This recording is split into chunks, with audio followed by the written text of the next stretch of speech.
आकाशवाणी भोपाल से प्रस्तुत हैं प्रादेशिक समाचार।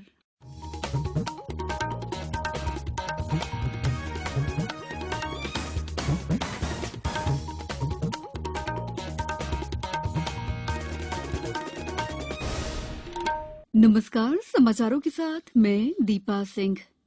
पहले 1 अप्रैल 18 साल से अधिक आयु वर्ग के लिए सरकारी केंद्रों पर निःशुल्क राष्ट्रव्यापी कोविड टीकाकरण अभियान जारी है।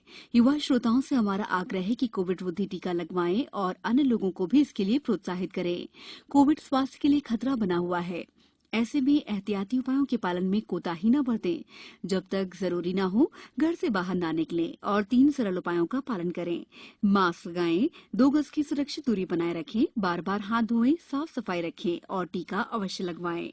कोविड से संबंधित जानकारी देने और उनके मार्गदर्शन के लिए राष्ट्रीय हेल्पलाइन कार्यरत है। इसका नंबर है 01123978046 और 1075। सबसे पहले मुख्य समाचार। सीबीएसई की कक्षा 12वीं के परीक्षा परिणाम घोषित। सरकार ने बाजार में दालों की उपलब्धता बढ़ाने के लिए आयात नीति में परिवर्तन किया। देश में 45 करोड़ 60 लाख से अधिक कोविड के टीके लगाए गए और देश में 92% से अधिक राशन कार्ड आधार नंबर से जोड़े गए। अब समाचार विस्तार से। केंद्रीय माध्यमिक शिक्षा बोर्ड सीबीएसई की 12वीं कक्षा के परीक्षा परिणाम घोषित कर दिए गए हैं। ये परिणाम बोर्ड की सरकारी वेबसाइट cbseresults.nic.in और www.cbse.gov.in पर उपलब्ध है। कोविड महामारी के मद्देनजर इस साल बोर्ड की परीक्षा रद्द कर दी गई थी। ये परिणाम बोर्ड की नीति द्वारा वैकल्पिक मूल्यांकन के आधार पर घोषित किए गए हैं। उधर प्रधानमंत्री नरेंद्र मोदी ने 12वीं कक्षा के विद्यार्थियों को सीबीएसई परीक्षा सफलतापूर्वक पास करने पर बधाई दी है। प्रधानमंत्री ने उन्हें युवा दोस्तों के रूप में संबोधित करते हुए उनके उज्जवल, सुखी और स्वस्थ भविष्य की कामना की। श्री मोदी ने ट्वीट संदेश में कहा है कि जिन विद्यार्थियों को लगता है कि वे और कठिन परिश्रम करते और परीक्षा में बेहतर करते, उन्हें अपने अनुभवों से सीख लेनी चाहिए और मनोबल ऊंचा रखना चाहिए। उन्होंने कहा कि प्रत्येक विद्यार्थी प्रतिभा का शक्तिपुंज है और संभावनाओं से भरा उज्जवल भविष्य उनकी प्रतीक्षा में है। सरकार ने कहा है कि इस साल 15 मई से 31 अक्टूबर की सीमित अवधि के लिए तुअर, उड़द और मूंग दाल को प्रतिबंधित श्रेणी से हटाकर स्वतंत्र श्रेणी में लाने के लिए आयात नीति में परिवर्तन किया गया है। घरेलू बाजार में दाल की उपलब्धता बढ़ाने और सहजता से इसकी आपूर्ति सुनिश्चित करने के लिए फैसला किया गया है। कृषि मंत्री नरेंद्र सिंह तोमर ने आज राज्यसभा में एक लिखित प्रश्न के जवाब में ये जानकारी देते हुए कहा कि तुअर और उड़द के लिए 6,300 रुपए और मूंग के लिए 7,275 रुपए न्यूनतम समर्थन मूल्य प्रति क्विंटल तय किया गया है। उन्होंने सदन को बताया कि पिछले 2 महीनों में चना, तुअर और उड़द की दाल की कीमतों में उतार चढ़ाव देखा गया है, लेकिन कुल मिलाकर इस अवधि में कीमतें न्यूनतम समर्थन मूल्य से ऊपर ही रही हैं। उन्होंने ये भी जानकारी दी है कि इन फसलों की बुआई पर कोई प्रतिकूल प्रभाव नहीं पड़ा है और वर्ष 2020-21 के दौरान 13,755 हेक्टेयर में इन फसलों की बुआई का लक्ष्य रखा गया है। सरकार ने कहा है कि केंद्रीय आयुर्वेदिक विज्ञान अनुसंधान परिषद CCRAS द्वारा विकसित आयुर्वेद आयुष 64 मानव के लिए सुरक्षित है। आयुष मंत्री सर्बानंद सोनोवाल ने लोकसभा में बताया कि कोविड-19 रोगी के उपचार में इस दवा की उपयोगिता साबित हुई है। उन्होंने कहा कि कोविड-19 के हल्के, मध्यम और बिना लक्षण वाले मरीजों में आयुष 64 के उपचार से लोगों को लाभ हुआ है।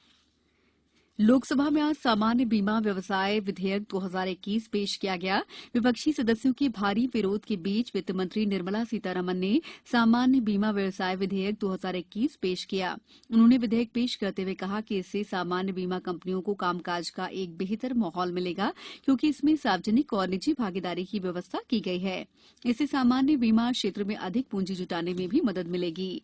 वित्त मंत्री ने कहा कि बीमा क्षेत्र के निजीकरण की विपक्ष की आशंकाएं पूरी तरह से निराधार हैं। उन्होंने कहा कि इस विधेयक के माध्यम से सरकार ने सामान्य बीमा कंपनियों के लिए एक बेहतर भविष्य की दिशा में कदम बढ़ाया है। वित्त मंत्री ने कहा कि सामान्य बीमा व्यवसाय अधिनियम 1972 में बदलाव से लोगों को बीमा पैकेज के अधिक विकल्प मिलेंगे। आरएसपी के सदस्य एनके प्रेमचंद्रन ने इस विधेयक का विरोध करते हुए कहा कि सरकार महत्वपूर्ण विधेयकों पर चर्चा करने से बच रही है। उन्होंने कहा कि दरअसल इस विधेयक का मुख्य एजेंडा सामान्य बीमा कंपनियों का निजीकरण करना है।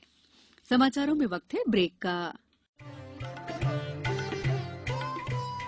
कोविड-19 से बचाव और सुरक्षित रहने के 3 उपाय। मास्क लगाएं, 2 गज दूरी है जरूरी, सुरक्षित दूरी रखें, हाथ और मुंह साफ रखें। ब्रेक के बाद समाचारों में आपका एक बार फिर स्वागत है। देश में अब तक राष्ट्रीय टीकाकरण अभियान के अंतर्गत 45 करोड़ 60 लाख से अधिक टीके लगाए जा चुके हैं। स्वास्थ्य मंत्रालय ने कहा है कि कल 51,83,000 से अधिक लोगों को टीके लगाए गए। स्वस्थ होने की दर अब 97.38% है। पिछले 24 घंटों के दौरान 42,000 से अधिक लोग ठीक हुए हैं। इसे मिलाकर अब तक 3 करोड़ 7 लाख से अधिक लोग कोविड संक्रमण से ठीक हो चुके हैं। कल 44,000 से अधिक नए कोविड मामलों की पुष्टि हुई है। देश में अब 4,05,155 लोगों का इलाज चल रहा है। सक्रिय मामलों की संख्या कुल संक्रमितों की 1.28% है। साप्ताहिक संक्रमित दर 5% से नीचे है।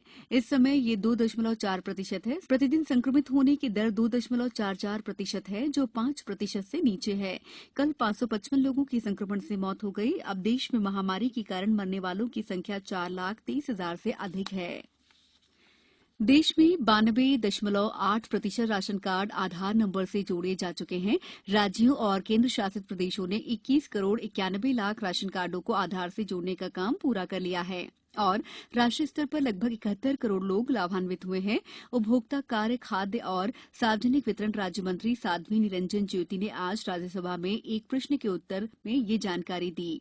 उन्होंने कहा कि 23 जुलाई तक देश में लगभग 4,98,000 उचित मूल्य की दुकानें इलेक्ट्रॉनिक पॉइंट ऑफ सेल उपकरण से लैस हो चुकी हैं। सरकार ने कहा है कि 2020-21 में खाद्यान्न की खरीद अब तक की सबसे अधिक है। देश ने चालू खरीफ विपणन सत्र के दौरान 869 लाख टन से अधिक धान और रबी विपणन सीजन 2021-22 के दौरान 433 लाख टन से अधिक गेहूं की खरीद की है, जो अब तक की सबसे बड़ी खरीद है। उपभोक्ता मामले, खाद्य और सार्वजनिक वितरण राज्य मंत्री साध्वी निरंजन ज्योति ने आज राज्यसभा में एक प्रश्न के लिखित उत्तर में ये जानकारी दी। अब कुछ समाचार संक्षेप में। भोपाल के शासकीय और निजी आईटीआई में विभिन्न पाठ्यक्रमों में प्रवेश के इच्छुक विद्यार्थी इंटरनेट के माध्यम से आवेदन कर सकते हैं। उमरिया में नेशनल लोक अदालत का आयोजन 11 सितंबर को किया गया है। मुरैना में जवाहर नवोदय विद्यालय की शैक्षणिक सत्र 2021-22 के लिए सभी कक्षा 6वीं में प्रवेश हेतु चयन परीक्षा 2021 की तारीख बढ़ाकर 11 अगस्त कर दी गई है। लोक सेवा प्रबंधन के अंतर्गत समाधान एक दिन तत्काल सेवा के तहत सागर के लोक सेवा केंद्र राहतगढ़ को प्रदेश में सर्वाधिक सेवाओं को तत्काल प्रदान करने में प्रथम स्थान मिला है। शहडोल जिले में बाणसागर परियोजना से प्रभावित हुए 58 हितग्राहियों को 2 करोड़ 15 लाख से अधिक का मुआवजा जारी कर दिया गया है। खंडवा के मुख्य चिकित्सा अधिकारी ने बताया कि वर्षा ऋतु में संक्रामक रोग होने पर तुरंत जिला अस्पताल में इलाज शुरू करें।